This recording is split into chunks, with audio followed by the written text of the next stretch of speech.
ચીનની એક મહિલાએ પોતાની જિંદગીની જે વાર્તા જણાવી છે તેને યાદ રાખવા જેવી છે। 32 વર્ષની જીયાયુ 2 વર્ષ પહેલા પોતાના પતિને મળી હતી। જીયાયુએ લખ્યું છે કે અમે પહેલી વાર કોલેજમાં મળ્યા હતા। અમે એક જ કંપનીમાં કામ કરતા હતા। ધીમે ધીમે અમારા વચ્ચે પ્રેમ વધતો ગયો। અમે બંને એક જ ઘરમાં શિફ્ટ થઈ ગયા। અમે એક નાના એવા ઘરમાં આવી ગયા હતા। મને યાદ છે કે અમારી પાસે તે સમયે વધારે પૈસા નહોતા, પણ મને યાદ છે કે મારા શોખ પૂરા કરવા માટે તે હંમેશા તૈયાર રહેતો। એક વખત તો મને હેન્ડબેગ અપાવવા માટે તેને ખાવાનું પણ નહોતું ખાધું।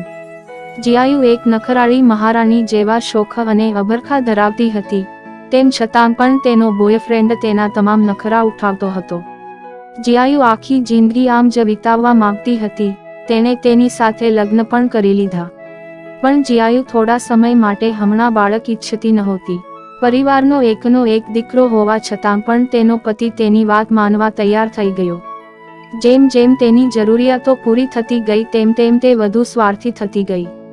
જીયાયુ પોતાના પતિની ભાવનાઓને નજરઅંદાજ કરતી રહી। આ સંબંધમાં કોઈ વાતમાં છેલ્લો નિર્ણય તેનો જ રહેશે।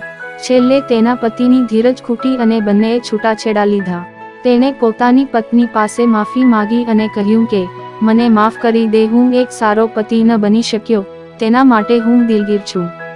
છૂટાછેડા બાદ પણ તેને આશા હતી કે તેનો પતિ વળીને તેની પાસે આવશે, પણ 2 વર્ષ વીતી ગયા છતાં પણ તે પાછો ન આવ્યો અને એક પણ વખત જીયાયુને કોલ પણ ન કર્યો।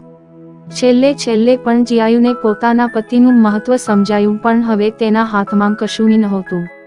એકવાર જીયાયુ એક બ્લાઇન્ડ ડેટ પર ગઈ, પણ આ ડેટ એટલી બોરિંગ હતી કે ત્યાંથી તે ભાગીને આવતી રહી અને પોતાના દોસ્તોની પાર્ટીમાં ગઈ। જીયાયુએ લખ્યું હતું કે તે સમયે મને મારા પતિની એટલી યાદ આવી કે હું તેને વર્ણવી શકતી નથી। તે મારું ઘણું ધ્યાન રાખતો હતો, મને પ્રેમ પણ ખૂબ કરતો હતો। હું આટલું વિચારી રહી હતી અને ત્યાં મારી આંખમાંથી આંસુ વહેવા લાગ્યા હતા। મારું તો ધ્યાન પણ નહોતું, ત્યાં જ એક શખ્સ આવ્યો અને ખુરશી હટાવી મને ટીશ્યુ હાથમાં આપ્યું અને આંસુ લૂંછવા કહ્યું। જેવું ઉપર જોયું કે હું ડઘાઈ ગઈ। તે મારો પતિ હતો, જે બીજી તરફ એક ટેબલ પર બેઠો હતો। જીયાયુએ લખ્યું છે કે છૂટાછેડાના 2 વર્ષ બાદ તેને જોઈ હું ખુશીની મારી પાગલ જેવી થઈ ગઈ। હું તેનો હાથ પકડી કહેવા માંગતી હતી કે શું આપણે ફરી એકવાર સાથે રહી કેમ ન રહી શકીએ। તેને પાર્ટીમાં જોઈ મને મારા દિલમાં ફરી એકવાર તેની સાથે જિંદગી જીવવાનો મોહ જાગ્યો। હું હજુ આટલું વિચારી રહી હતી ત્યાં તો તેનો ફોન વાગ્યો। તેણે ફોન પર કહ્યું હું 2 મિનિટમાં આવું છું। તે મારી સામે જોઈ હસ્યો અને કહ્યું કે મારે જવું પડશે, જ્યાં એક ખૂબસૂરત પરી જેવી અન્ય એક મહિલા તેની રાહ જોઈ રહી હતી।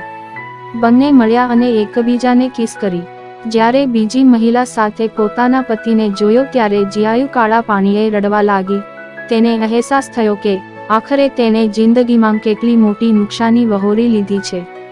જીયાયુએ સ્વીકાર્યું કે મેં મારા પતિની વાત ક્યારેય માની નહીં, તેની કદર ન કરી અને હવે જ્યારે તે દૂર જાય છે ત્યારે તેની કમીનો અહેસાસ થાય છે, પણ હવે તેના હાથમાં કશુંય નહોતું, બધું બરબાદ થઈ ગયું।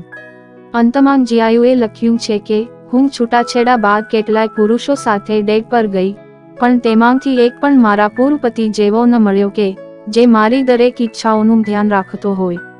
હું જેટલું વિચારું છું ત્યારે મને એ વાતનો આજે પણ અહેસાસ થાય છે કે મારા જીવનમાં સૌથી સારામાં સારો વ્યક્તિ મને મળ્યો હતો, પણ હું તેને સાચવી ન શકી।